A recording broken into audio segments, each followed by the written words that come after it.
Welcome to the How Does That Happen podcast, the podcast about record holders, should-be record holders, and want-to-be record holders. I am in the studios of Easy 104.1 in the little city, Reno's biggest, tiniest, frickin', I don't even know what do you say that, Dave? The biggest little city in the world. See, and Dave Mincarelli, co-host, producer extraordinaire, at the ready to make the corrections, and he'll be editing that out. I should know I've lived in this area. Well, actually, technically, I live in the sister city of Reno, Sparks, Nevada. It's the biggest little city in the world is the smartest, dumbest slogan in the world. I don't understand it. So, well, Sparks isn't the best name for a city either. Named after a dragging muffler. It's true, right? So we're excited today. We have an old friend, a very funny friend, and I would say should be record holder. This man has found his way into numerous A-list celebrity events. Let's just say without a formal invitation. Please welcome to the show, Andy Kern.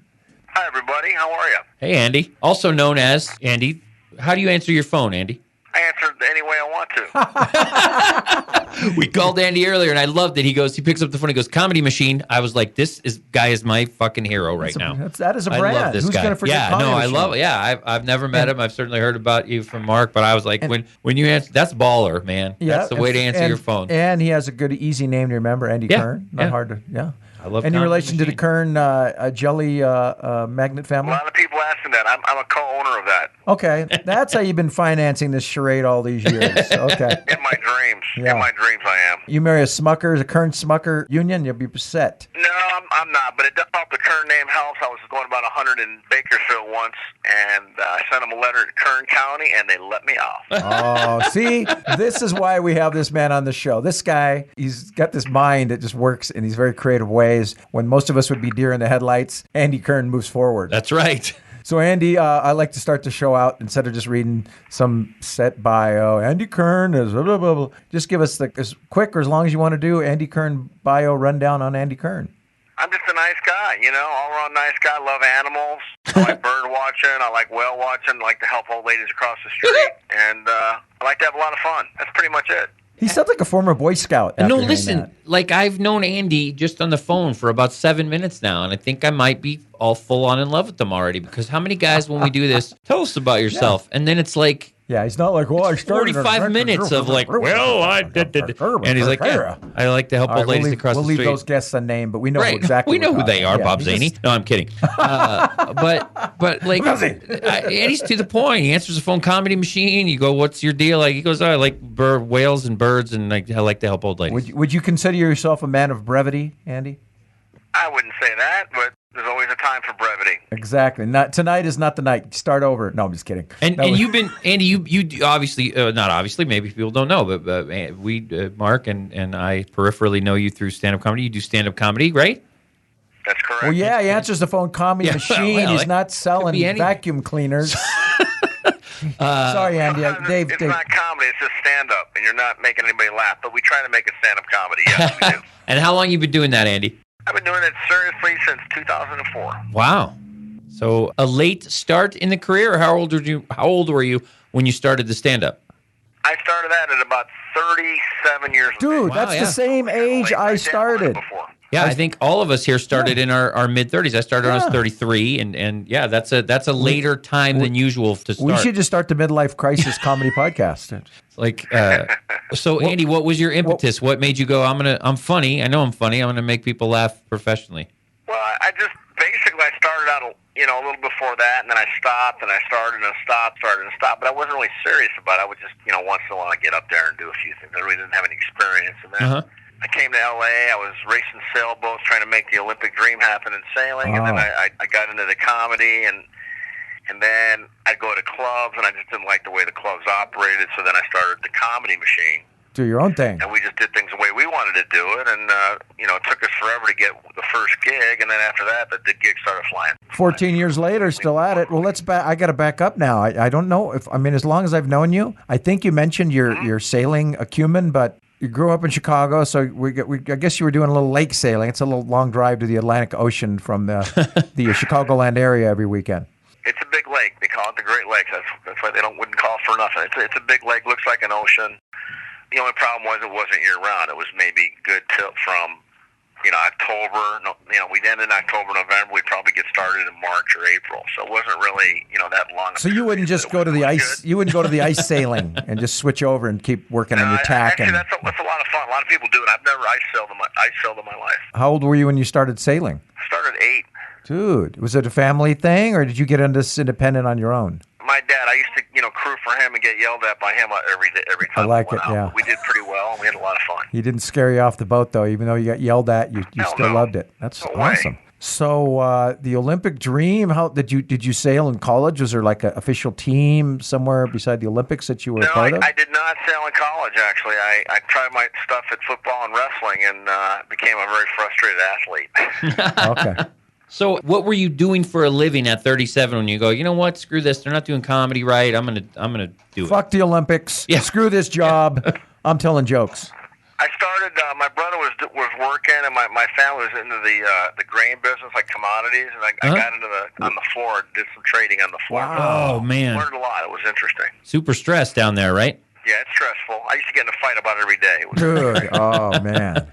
So comedy wasn't like, it held no fear for you. You're like, I've been on the Did you floor learn to of the heckle stock exchange. did you learn to deal with hecklers on the commodities floor? Like just to tell? I should have, but I was pretty serious. I didn't like taking any garbage, and no, it wasn't like that. What is the most? Probably should have made it more jokeful. What is the worst altercation you had on the commodities floor?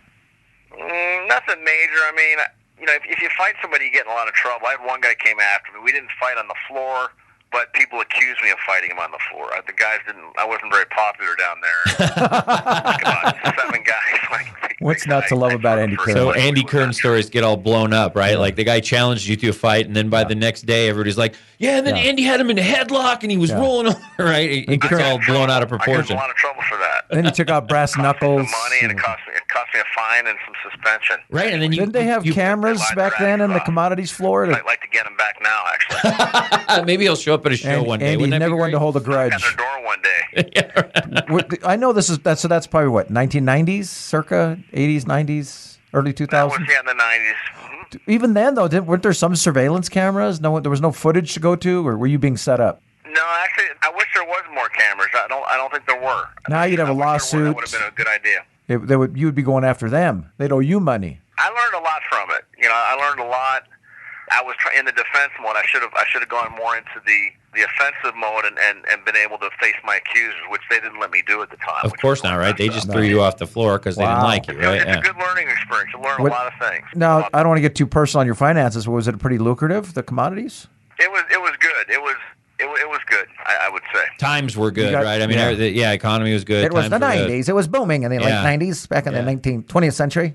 I mean, it's like comedians fight over $50. I was just going to say, over a lot of money. So you decided to go try to get some gigs that tip paid money for $25 and a plate of potato skins if you're lucky. Fight over $50 in comedy. Yeah, right. But that had to be a big switch for you to go from a fairly lucrative career to then, like you said, we're groveling over $25, $50 sets. And how was that mental transition? It didn't get lucrative. It changed. The game changed, and it actually, they don't even have guys that yell and scream anymore. They got guys that are trading on a computer. So right. The game changed a lot, so it automatically, I kind of got out of there. So you left the time you needed to leave. Exactly. Okay. So what is that's a pretty wide range of things that you did before starting comedy at what's a relatively late age. What do you touch on in your act? Do you talk about the commodities business? Do you talk about sailing? Do you talk about being a frustrated athlete?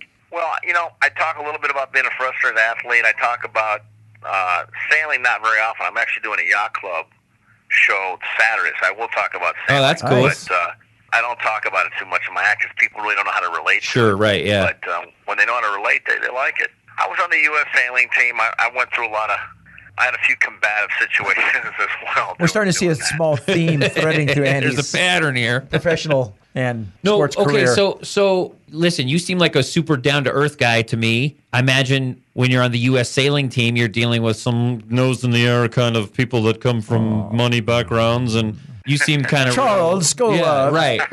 A lot of guys with... swab the jib. A lot of guys with the third after their name, Thurston, and you seem like a pretty regular guy. So is that what caused the friction? It's so funny you bring that up, Mark. It's so funny because Actually, I was at a yacht club maybe about not too long ago, 6 months ago, and I know nobody even has black hair at these yacht clubs. These guys are so white. Their hair's not even black. And when I first came to California, I came out in my 1990 Econoline van, and they judged you. Like, they got upset when I parked in their parking lot. Sure, yeah. Beat up, had no windows. And when they found out you were living in the van, then it really got bad. No, I'm just kidding. Why is the janitor parked in our I've been in a few space? times, I live in the van for a little bit. Hey, there's no shame in that. No shame in that at all. But I can imagine that there was a lot of judging, and that up there, like you said. There's a lot of judging, but you just tell the women that your other car's in the shop. Is that the line? Go too big. My Jaguar's getting worked on. My house is being renovated. That. Come back to the van. Or Mercedes Yeah, or something. my in the Mercedes shop. is You're in the real mad because it's brand new and the transmission went out on you. They throw in the tackle box. Yeah, your gardener is not nice enough to loan you his work van. So when and how, I guess, did you start sneaking into these A-list celebrity events? How did that become a thing? Well, basically, it's something. It's a build-up situation. It starts small. You might sneak out of a restaurant first. You might do a little D&D. Oh, a little dine and dash, a little defrauding of the innkeeper. It starts out like that. Then you sneak in a movie. Then you might sneak into a bar. The next thing you know, you're in the White House being tackled by 7 Secret Service agents. It's like that. It's progression. It's a progression. So what was the first incident you remember, whether childhood, teenager, or young adult, where you either did a dine and dash or you got to sneak into a place you weren't supposed to be? Is there any landmark event in the current? I'll never forget it, actually. I'll never forget this. First time I was going to school. I was a freshman. I was going to school in L.A., and a friend of mine wanted to do a dine and dash. It's college freshman. Really nice. We had steaks. We had no money. We didn't bring any money with us. We didn't have much money. So we're in there, and I'm telling the guy, man, these steaks are fantastic. We're laughing, and the food is so good. And he said, well, yeah, but wait till that 1 minute before you have to leave. Then you get kind of nervous. Sure enough. Then that steak wants to come up. Right. Thank God that didn't happen. But we ran to our car. And I'll tell you something, my stomach, I had an upset stomach. I didn't even enjoy it. I would have rather gone to McDonald's for dinner. It was just, it was bad. But was it guilt or fear? Was it guilt or fear? I'm not going to lie. It was fear. Awesome. No guilt whatsoever. I'm not going to lie. Dude, we tip the waitress. We leave a nice tip for the waitress. Oh, see? Yeah. But What restaurant? Steakhouse. Do you remember? Sizzler. Thank God. It was a high-end steakhouse sizzler. Yeah, Sizzler. So did that become, were you like hooked on the rush? Were you like, oh, I like that kind of rush after the fear subsided? How long to the next event? You steal a pizza out of a pizza truck, and then you get to call the guy on the phone and ask him if you ordered a really delicious piping hot pizza, and then he says yes, and we tell him to reorder the pizza, stuff like that. So food was your first foray into this, and okay, so then you graduate from food to what's next? Well, like the movie, then the Kentucky Derby. That was tough. Wait. Let's start with the movie. Then we'll save time for it was the movie. Then the Kentucky Derby was on a horse. Yeah. I snuck into Return of the Jedi, and then I know you remember. Weekend I went to the Kentucky Derby. I'm sure you remember your first movie. I was smaller. I tried to ride the thing, but no, I just snuck in as a spectator. What was your first movie you snuck into? I don't even remember, quite honest. Okay. I have no idea. It didn't have the same imprint as your first steak. Andy, would you find it sad if there was a 50-year-old man that still sometimes might pay for one movie and then stay and sneak into another one? Would you think that was pathetic? Andy would call that normal. Okay, good. Because I plan on. Good for him. I did it last weekend. So. Cool. All right. Well, hold on. What movie? For a movie, but if you pay for a movie, okay. Like I know I was sick one time. I got sick. I was actually training in Miami sailing, and had a sick day, and I went to a movie. I paid for it, and then I went to like 5-6 movies to just, pass the time away. Yeah, but aren't they staggering them pretty? Don't they like kind of stagger the times now to kind of throw you off on that? Isn't there preventive measures? Yeah, you can make it work. It takes a little effort, but you can make it work. I rarely go to movies now. They're too expensive. That's the thing. I don't sneak in anymore, and I'm cheap as hell. So I wouldn't even know how they do it, but pretty much. What's an example of your frugality, cheapness? What would be like if there was an Andy Kern moment of cheapness, what would you say? Well, here's how cheap I am. I think that's where the sneaking in comes from. Like, you're out doing comedy, you say, hey, let's go to the gentleman's club. But I'm not paying $10 to go to a gentleman's club. That's just wrong. You're getting manipulated by that. So you sneak in. So what's a sneak into the gentleman's club? You go to the back door and claim you're delivering something? I got high heel shoes for the strippers. It's hard to bring a lot of people. You might be able to get one person. Okay, let's say it's you and your buddy. You bring yourself. You yourself or you and a friend. You usually have a large bouncer at the door, right? There's usually some security. You just tell them you were already there. Yeah. You used to play some ball at UCLA, didn't you? You look really familiar. Dude. I love it. It's the compliment and move, right? Hey, you should play. Something like that. I can't share all the techniques. No, right? No, you don't give it all up, sure. But you have a panache for quick talking and making people feel familiar, right? It's a familiarity situation, wouldn't you say? I gave you an example. I took a friend of mine to the Golden State game. This is way back. This is like in 2000. When they sucked, no one wanted to see him anyway. I said, we'll sneak in. Don't worry. He had no money. I said, don't worry, dude. I'll get you in. We got in. I think I said I was like Chicago Trib, covering a game or something. Went right in. The old press story. Do you like have like a little badge and a hat with the thing on it? You don't even have to, right? If you say you're with the Chicago Trib with enough confidence and panache, they don't question you, right? I'm not saying they don't always, but it only takes one person to get through. Only got to work once, right? You might get stopped 2 times or 3 times, but it will work on the 4th time. Right. So it's a law of averages. Now, let's say you go to a major sporting venue. You're at entrance A. The guy's like, get the F out of here. Will you go over to entrance C and just kind of work your way around the building? Well, I'll tell you, I was pretty much undefeated in getting in anywhere I wanted to go. Undefeated till last week at the Dodger game. I wanted to go to the last game of the 5th game of the Dodgers, I think it was. Mm-hmm. Last game of the Dodgers, I went. I bought like a receipt off some guy that was leaving because the guys were getting pasted, but they were getting whooped on pretty bad. What inning are we talking here? So I go in there and they wouldn't take. I told the guy, look, I had to go help my grandmother. I just came back. Yeah, I just went out to my grandmother's in the car. Absolutely not. Really? What inning was it at this point? I think it was the 7th inning. What the hell did he give a shit? He care. I'm surprised you didn't say I'm here to sing the take me out to the ball game. I'm late. I was angry. I mean, I've never been to a World Series in my entire life. I've never seen a World Series game. I don't know how many people thought Andy Kern would be upset that they couldn't sneak in. He felt entitled. As successful as you've been, it had to be. I'm entitled. I feel it's sneaking entitlement or something. Yeah. Hey, do you know who I am, pal? I've snuck into way better events than this. Do you recognize his face? Yeah. So what can you give us any specific celebrity type A-list events that you've snuck into, or would that be putting you on the spot? Maybe we should have used this. No, that's okay. I don't mind. I think we should have used his pseudonym instead of calling Andy Kern. This is Candy Earns right here. She has a very deep voice.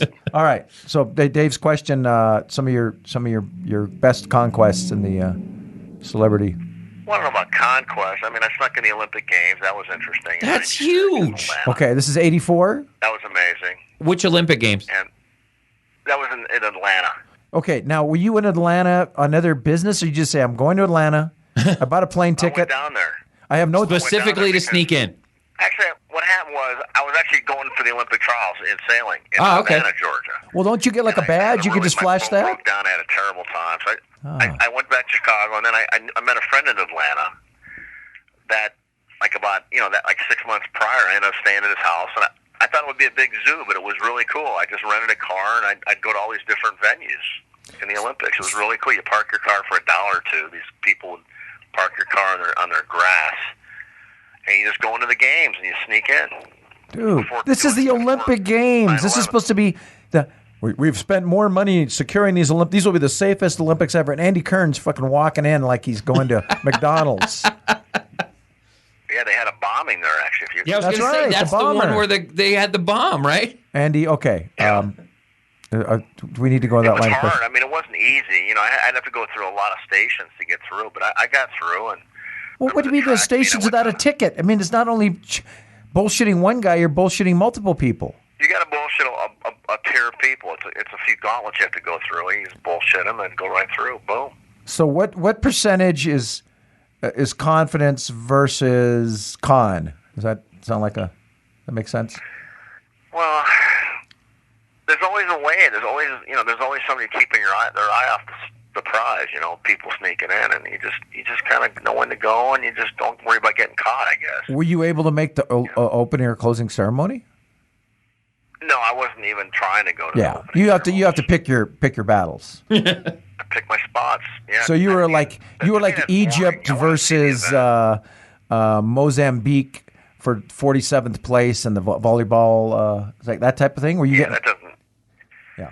I snuck into the really good box seats, like way before the big events come, and they're all empty. And then once the finals are coming through, everybody comes in, and it's like it's just filled up. And I had the last seat. Like ex-gold medalists would come through, and I think the head of the NFL, the commissioner of the NFL, was right next to us.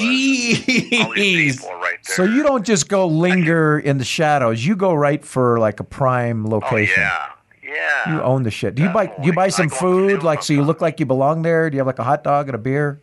I try to look like I belong, but you just go in there and you just, I met a guy there that was coaching Michael John. No, he's coaching the guy from England who lost to Michael John. Ben something or other. Finish line. He was talking to him. I mean, it was one of those things. Perfect seats.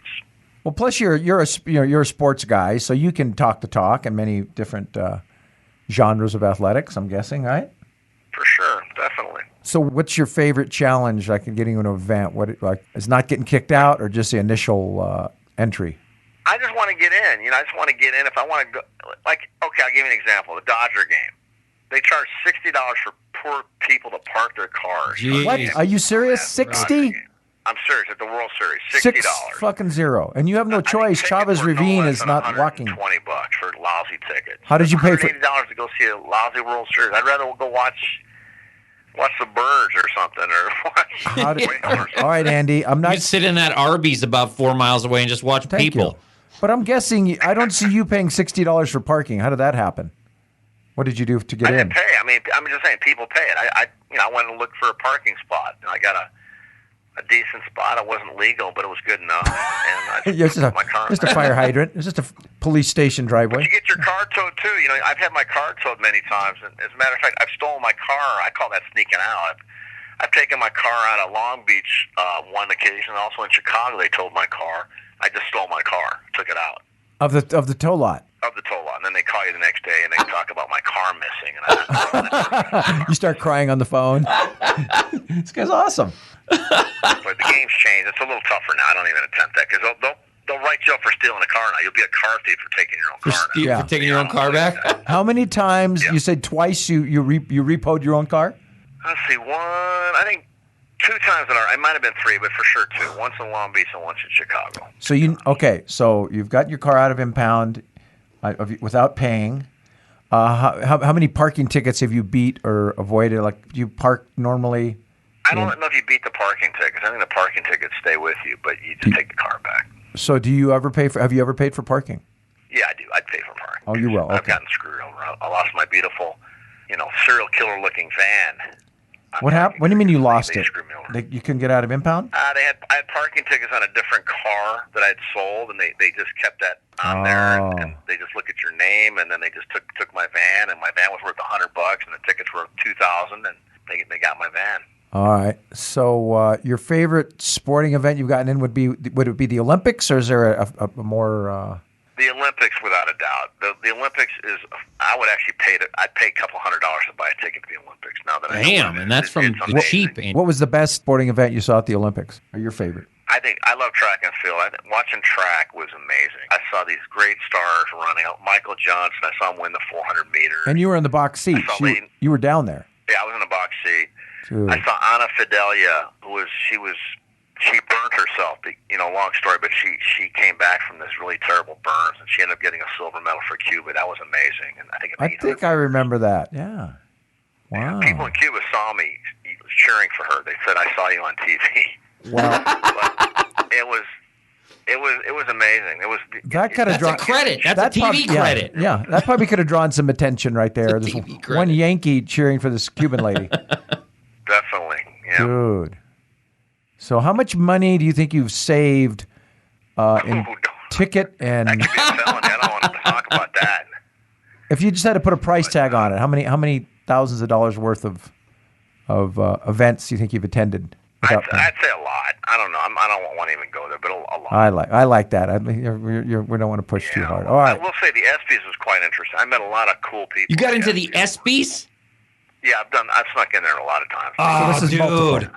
So the ESPYs has been going for what, 15, 20 years now? Yeah, at least. Yeah, right. Do they start to know you now? Do you have some people like, oh, welcome back, Mr. Kern? It gets harder every year. It gets more difficult. Like, but they know you. I hit the party last year, or this year. It was this year. I hit the party, but I wasn't able to sneak into the actual awards, and that was really hard. That was tough. I found one entrance that I got through. It took me like an hour and a half to figure out how to get through. That's commitment, dude. How many options do you have when there's only one entrance to get through? I mean, you have like there's other entrances. There's ways to get through. Wow. But getting to the actual awards was very difficult. So I settled for the party. I went in there, and these people thought I was a security guard at the party. Like, I stayed there for like 3 hours waiting for the party. You just stood there looking like you're surveilling. Yeah, they asked me where to go. They were people coming up to me asking me for questions like, where do I go? Dude. Then he would come back and say, hey, what are you talking about? You just sent me in the women's restroom. I was asking where the fucking bar is. It was one of those. I'll tell you something. The most pathetic time I ever snuck into the ESPYs, I shouldn't even admit to this. I stayed inside a bathroom stall for 2 hours in order to get into the ESPYs. That's pretty pathetic. That's pretty awesome, No, dude. That is commitment. Fucking rad. You are a hero. Yeah, that is rad. That's commitment to the cause, dude. Yes. It's an accomplishment, I'll say that. The problem was he had to have like his feet up on the seat so they couldn't see there was anyone in there. I was going to say, 2 hours of cramping. It wasn't anything like that. No, I know. No problem. Listen, I've spent 2 hours in a bathroom stall many times. Voluntarily. But not trying to get in anywhere, but so I respect that. Right? Bathroom stall. So did you get to glad hand any celebs when you were there at the ESPYs? I met some interesting people. I mean, when I was I'll tell you, it was kind of interesting. When I was at the actual award situation, I met Pat Summitt briefly. I didn't want to talk to her too long because you're talking about the basketball coach. She's got such a rep for being such a tough lady with her players. Everybody was trying to get her picture, and she looked really tired. She got the award for courage because she had dementia, and she was very sick at that time. Yeah. But she looked good. She looked good. She looked very tired at the time. And I'll tell you, I just turned around when I saw her, and I just looked at her, and I said, "You're great." And she was so humble. She just said thank you in such a humble way. It was interesting. Just 2 words to her, and 2 words back. Nice. And but that's it. But she was special. You could that's what I was going to say. That she was a special person. You made a connection. Even that small of a connection, that's still a human connection with like that woman is legendary and obviously super courageous and super just an amazing person, not only as a coach and stuff, just as a person and the lives that she influenced. So that's pretty cool. And you don't sound to me like when we're talking about this stuff like you get starstruck too easy. Like it's not. I don't get starstruck. I went up to Jim Brown actually at that time. I went up to Jim Brown and I wrote him some letters when he went to jail. I think he was accused of some stuff. It was ridiculous. Yeah. So you had written him letters back in the day as a kid. I shook his hand. I said, I just want to tell you, I think you're fantastic with things you do. And I shook his hand. I said, by the way, I sent you some letters, but you never got back to me. By the way. Oh, dude, that's the cool part is like you're not doing it. You're not all starstruck, and you're not getting into like ruin these people's experience at the ESPYs and stuff. But if you see somebody that you respect and look up to, you get a chance to say, "Hey, how you doing? I love what you do." Well, I'm not starstruck at all. I mean, I don't need to speak like with Pat Summitt. They're all trying to get pictures with. Of course, that was really kind of wrong because she was kind of tired. She's been through. Yeah, they're all trying to get her pictures, and what I liked about her was she took pictures with everybody. She didn't say no to anybody. That's great. Did Jim Brown have any? Such a nice lady, and I will say, when I did turn around, I just said, "You're great." That's all I said to her. She doesn't know me from home alone, right? Right. You can just see there's something about her. She's got something extra that most human beings don't have. She's just got that extra ingredient. Yeah, dude, you're giving me goosebumps right now. I mean, that's I didn't get goosebumps, but you could just see that there's something. That lady is really special. Yeah, she knows she's great, but she's humble. It's rare to be around a person like an energy like that. It's rare to be in the same place with something like that. Now Jim Brown's a pretty imposing figure. Did he have any response when you said, "Hey, I wrote you some letters," and never responded? No, he's a very nice guy. Oh, good. He's a real nice guy. shook his hand. He's got these humongous hands. Oh, bet he's got Jeez. meat hooks, And he was man. with some nice little young lady, and I just went up to him, and he was real nice. Nice guy. Very nice guy. Now, do you document any of your visits to the venues? Like, do you try to get some pictures, or do you avoid that? I know you just said people were. I took pictures. Last year. I can't remember his name. Oh my goodness, it's embarrassing. But I don't do radio. I leave that up to you guys and can remember names. But anyway, I met the one guy from Seattle that made it to the pros without a hand. Jim Abbott. Oh God. The pitcher? Oh, you talking about the defensive, the brothers, the football player. He's a linebacker. His brother's a Shaquem cornerback. Griffin, He's a yeah, linebacker. the something Griffin like brothers, that. Griffin, something Griffin. Yeah.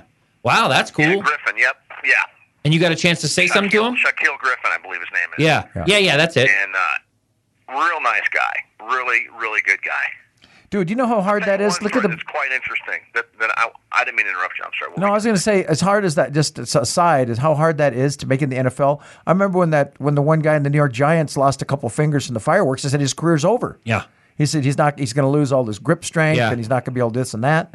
And this guy to overcome those odds, that's unbelievable. To play football. Right now, I mean, honestly, not having a hand is pretty amazing. This guy runs a 4.3 40. I think he's amazing.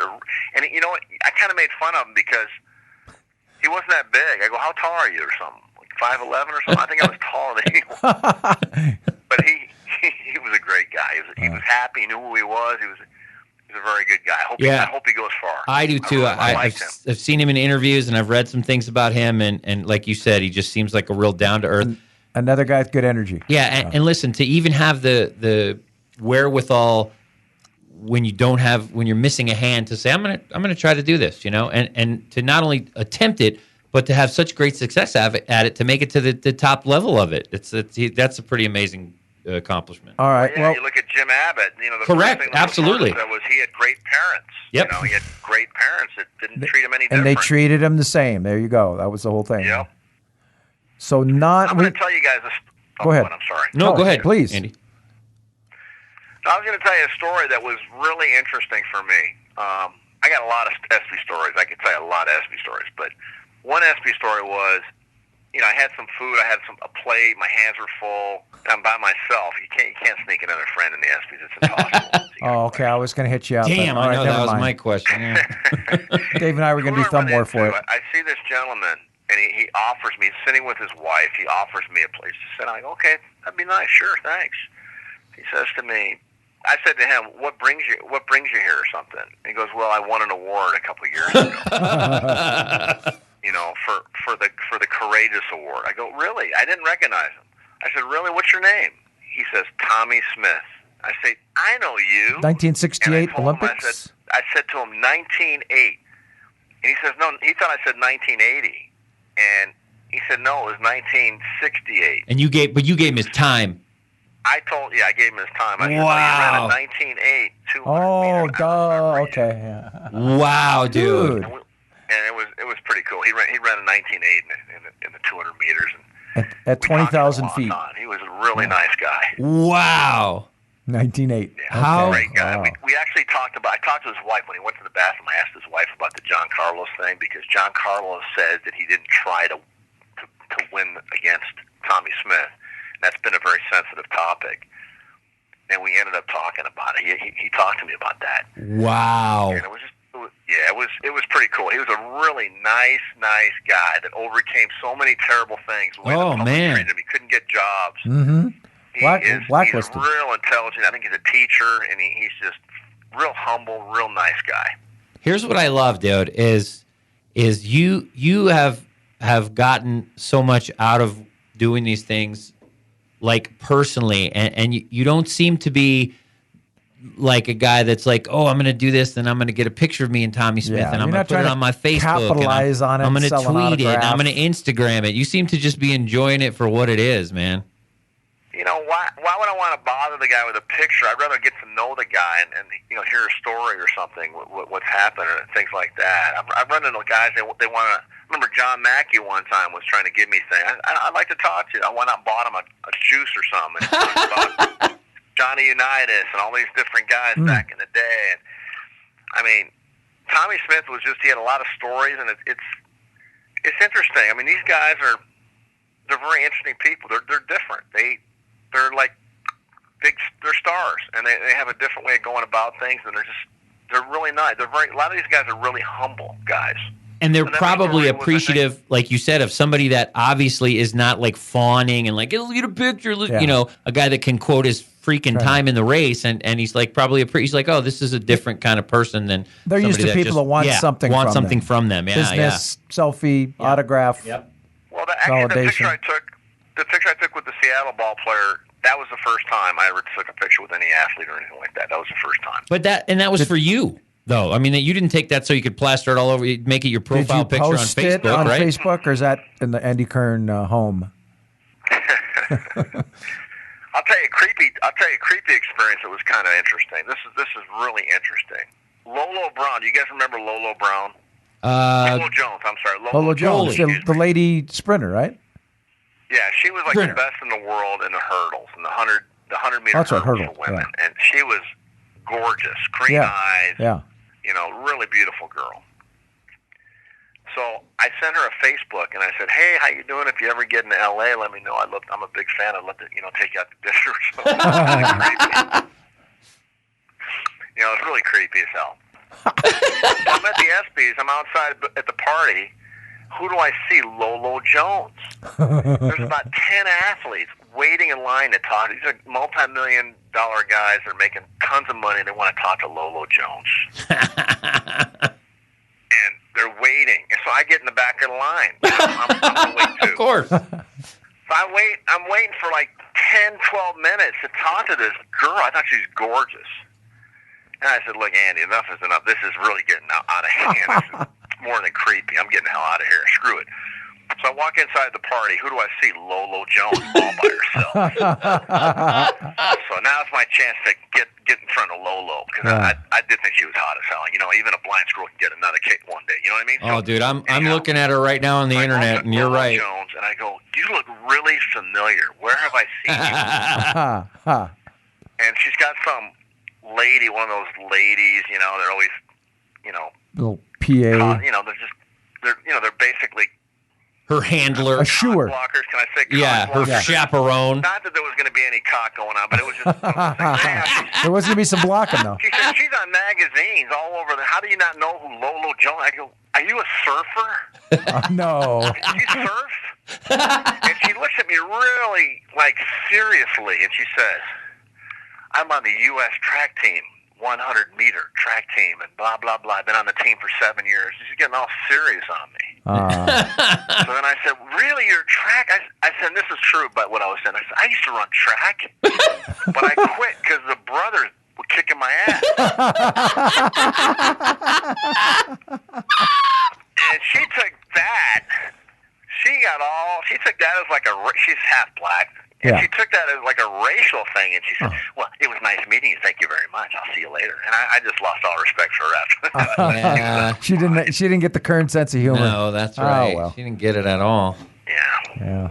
All right. Well, that's Andy, a good one to end on. Yeah, I think we probably can't top the Lolo Jones story. True. So, dude, thank you so much for taking the time, man. We may have you back on the Celebrity Awards, non-athletic awards edition. Yeah, I feel like I know we've just scratched the surface. I feel like there's a part 2 and a part 3 here and a part 4. Andy, if you ever decide to write the book and you need help with a ghostwriter, I'm your man.